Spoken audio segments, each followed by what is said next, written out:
सीताराम हनुमान जय बाबा नीम करौली जी की। बाबा जी के चरणों में हम सबका कोटि कोटि प्रणाम। आइए जानते हैं बाबा जी का अलौकिक चमत्कारिक प्रसंग। बाबा जी का एक भक्त बाबा के दर्शन के लिए ललायत था।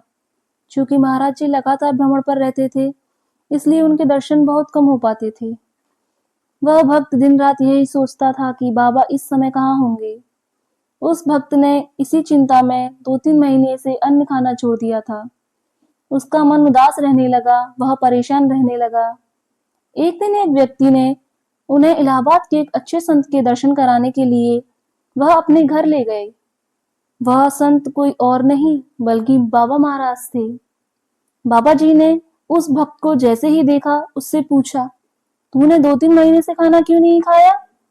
भक्त ने कहा, आपने मुझे दर्शन क्यों नहीं दिए? मैं तो पागल हूँ, आप तो संत हैं, आपको तो दर्शन देने चाहिए थे। तभी दूसरे भक्त ने उससे कहा, क्या तुम्हारा इरादा बाबा से लड़ने का है? भक्त ने कहा, तुम हमारे बीच में मत पड़ो। फिर बाबा ने दूसरे भक्त से कहा, तुम बीच में मत बोलो, ये हमारा पुराना भक्त है।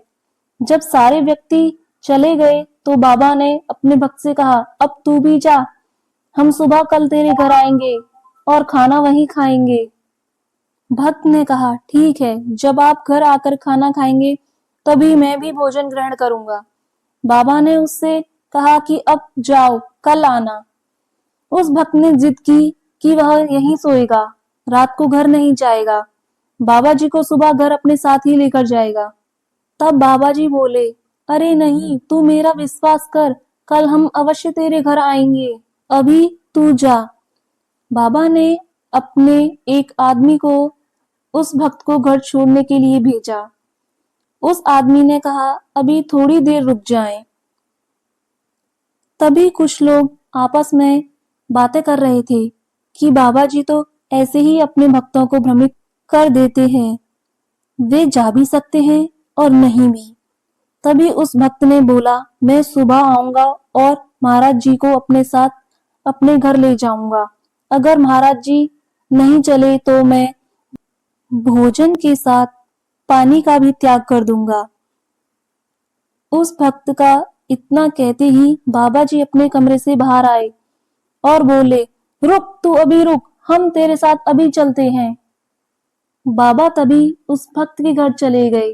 बाबा ने वहां जाकर उस भक्त के घर भोजन किया और कहा कि हमने खा लिया है, अब तू भी खा ले और भोजन खाना शुरू कर दे, उपवास मत रखा कर। फिर वह चले गए।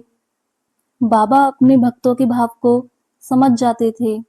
वे अपने भक्तों से बहुत प्रेम करते हैं। ऐसे हैं हमारे दयालु बाबा नीम करौली जी। बाबा जी के ऐसे ही प्रसंगों से जुड़ने के लिए अपने चैनल राम राम नीम करौली बाबा जी से जुड़े रहें। सीताराम हनुमान।